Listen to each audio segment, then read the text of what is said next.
গোসলের উত্তম পদ্ধতি কি? নিজের হায়াত থেকে বাবা মা অথবা প্রিয়জনের হায়াত বাড়িয়ে দেওয়ার দোয়া করলে কি গুনাহ হবে? আমার জামাইয়ের অনেক রাগ, তার রাগ কমানোর জন্য কি করতে পারি? বাড়িতে মেহেদি গাছ থাকলে নাকি মেয়েদের বিবাহ হয় না? দয়া করে বিষয়টি জানাবেন। মাগরিবের জামাতের আগে কি আসরের কাজা নামাজ আদায় করা যাবে? আমার সন্তান সবসময় অসুস্থ থাকে, মা হিসেবে সন্তানের সুস্থতার জন্য কি কি আমল করতে পারি? আমি ছোট থেকে শুনে আসছি তেঁতুল খেলে বা তেঁতুল গাছের নিচে হাঁটলে নাকি মেধা কমে যায়, এটা কি সত্যি? চলুন তাহলে আর কথা না বাড়ি আমরা প্রশ্নোত্তরে চলে যাই সরাসরি। ফাতিমা রহমান লিখেছেন, বাচ্চা ডেলিভারির সময় ও পরে 40 দিন যে কাপড় মায়েরা পরিধান করেন, পরবর্তীতে সেই কাপড় ধুয়ে পরিধান করে কি নামাজ পড়া যাবে নাকি সেই কাপড় ফেলে দিতে হবে? বাচ্চা ডেলিভারির সময় এবং পরবর্তীতে 40 দিন কাপড় থাকে, সেই কাপড়গুলো যদি নাপাক থাকে, রক্ত থাকে, সেগুলো ধুয়ে তো অবশ্যই তারা পবিত্র করে পড়তে পারবেন। এই কাপড় ফেলে দেওয়ার কোনো কারণ নেই। যদি সেগুলো পরিচ্ছন্ন করে পড়ার সুযোগ থাকে অবশ্যই তারা পড়তে পারবেন। ফাহমিদা ইউসা এটি থেকে লিখেছেন, আমার সন্তান সবসময় অসুস্থ থাকে, মা হিসেবে সন্তানের সুস্থতার জন্য কি কি আমল করতে পারি? বোন ফাহমিদা, আল্লাহ তাআলা আপনার সন্তানকে পরিপূর্ণ সেবা দান করুন, আমরা দোয়া করি। মা হিসেবে সন্তানের সুস্থতার জন্য আপনি তো সাধারণভাবে দোয়া করবেন, দোয়া কবুলের যে সময়গুলো আছে সেগুলোতে আলাদা করে দোয়া করবেন। মা বাবার দোয়া সন্তানের জন্য অনেক বেশি উপকারী। এর বাইরে তার রোগ নির্ণয়ের জন্য ট্রিটমেন্ট করা অথবা রোকিয়ার ব্যবস্থা করা সেটা আপনি করবেন ইনশাআল্লাহ। পাশাপাশি জমজমের পানি পান করাতে পারেন যদি সুযোগ থাকে। সকালে আজওয়া খেজুর খাওয়ানোর চেষ্টা করতে পারেন খালি পেটে, এটিও শেফা হিসাবে কাজ করে। কালোজিরা, মধু এগুলো শেফার কাজ করে হাদিস থেকে সুস্পষ্টভাবে এবং বিশুদ্ধভাবে প্রমাণিত। সো এগুলো আপনি তাকে নিয়মিত করাতে পারেন এবং সেই সাথে আল্লাহ তাআলা আপনাকে এবং সন্তানকে যেন সবর এর তৌফিক দান করে সেটা আমরা করছি। জান্নাতুল ফেরদাউস আপনি লিখেছেন, ছোট বাচ্চা যদি নামাজ পড়ার সময় সামনে এসে দাঁড়ায় বা খেলা করে তাহলে কি তাকে সামনে থেকে সরানোর চেষ্টা করব নাকি তাকে তার মতো খেলতে দিব? যদি সে আপনার খুব বেশি ডিস্টার্ব করে তাহলে সেক্ষেত্রে আলতোভাবে সরাতে পারেন যাতে আমলে কাসির না হয়, অর্থাৎ আপনি সরাতে গিয়ে আবার এত বেশি মুভমেন্ট করলেন যে আমলে কাসির হয়, এরকম যেন না হয় সেই জিনিসটি খেয়াল করতে হবে। আর যদি সেটা না পারেন তাহলে বা এত বেশি মুভমেন্ট না হয়, বরং তার সে যেটা খেলছে সে খুবই হালকা পাতলা খেলছে, এরকম যদি হয় তাহলে সেক্ষেত্রে তাকে তার মতো খেলতে দিবেন। আপনি অযথাই তাকে ধরতে গিয়ে নিজের নামাজের মনোযোগ নষ্ট করা কিংবা নামাজের যে কাইফিয়ত, নামাজের যে অবস্থার মধ্যে আপনি আছেন সেটির পরিবর্তন করতে যাবেন, সেটার প্রয়োজন নেই।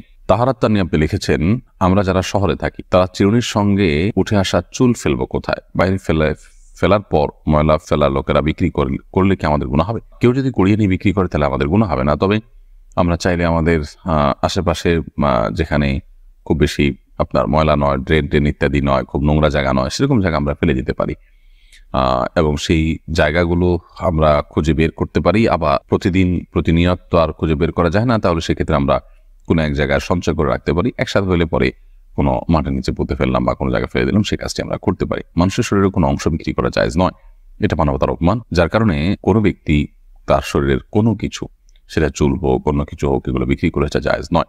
কেউ যদি কুড়িয়ে নিয়ে বিক্রি করে তাহলে সেক্ষেত্রে আপনার গুনাহ হবে না। হৃদয় আপনি লিখেছেন, মাগরিবের জামাতের আগে কি আসরের কাজা নামাজ আদায় করা যাবে? মাগরিবের জামাতের ঠিক আগ মুহূর্তে যদি হয়, সূর্য ডুবছে তখন করা জায়েজ হবে না।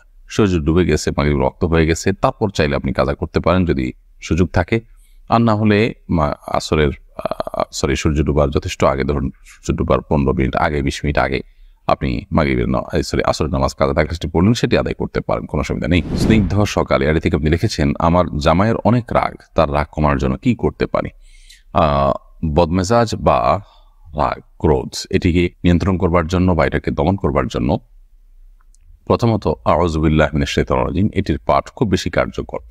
বেশি বেশি আউযু বিল্লাহি মিনাশ শাইতানির রাজিম পাঠ করলে সাধারণত মানুষের রাগ নিয়ন্ত্রণ করা সম্ভব হয়। তিনি যে সমস্ত খাবার খান, যে সমস্ত পানীয় গ্রহণ করেন, সেগুলোতে আপনি 7 বার আউযু বিল্লাহি মিনাশ শাইতানির রাজিম পড়ে ফু দিয়ে তাকে খাওয়াতে পারেন। এটা অভিজ্ঞতা দ্বারা প্রমাণিত যে অনেক সময় রাগ প্রশমিত হয়। তাছাড়া ক্রোধ দমন বিষয়ক বিভিন্ন মোটিভেশনাল স্পিচগুলো তাকে শোনাতে পারেন এবং এই বিষয়ে ভালো ভালো বইও আছে, সেগুলো তাকে দিতে পারেন। আল্লাহ তাআলা তার ইসলাহ এবং সংশোধন নসিব করুন। বিলকিস বানু লিখেছেন, চলতি হিসাবে ব্যাংকে টাকা রাখা হলে তা অনিচ্ছা সত্ত্বেও কিছু অতিরিক্ত টাকা মূল টাকার সাথে যোগ হয়ে যায়, করণীয় কি?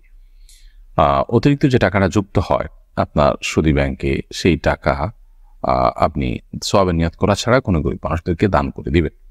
আর সাধারণত চেষ্টা করবে ইসলামী ব্যাংকিং এর সাথে যুক্ত থাকার। ইসলামী ব্যাংকিং এর সাথে যুক্ত থেকেও যে অতিরিক্ত টাকা পান সেটাও নিজে ভোগ না করাটাই হলো নিরাপদ।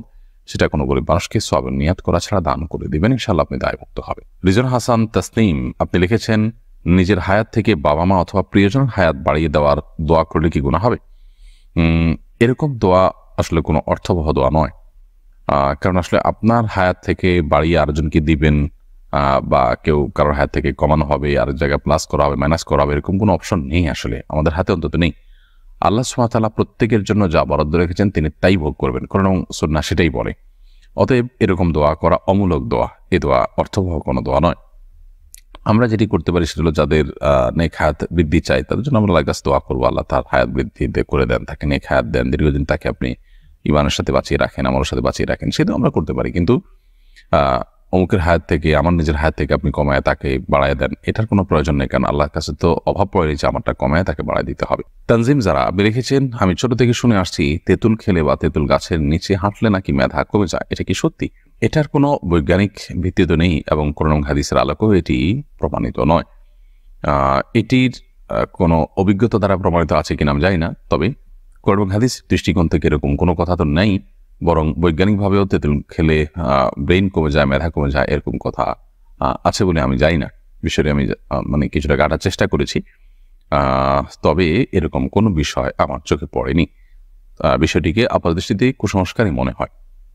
তবে যদি অভিজ্ঞতা দ্বারা এটি প্রমাণিত হয়, গবেষণা দ্বারা প্রমাণিত হয়, তাহলে ভিন্ন কথা, কিন্তু সেরকম কিছুও কিন্তু কোথাও আছে বলে আমার জানা নেই এবং আমি অন্তত এই পর্যন্ত দেখিনি। তো একজন মুসলিম সাধারণত ধারণা প্রসূত অথবা আপনার কুসংস্কার নির্ভর কোনো কথা বা কোনো বিশ্বাসের উপর তিনি কখনো ভর করতে যাবেন না।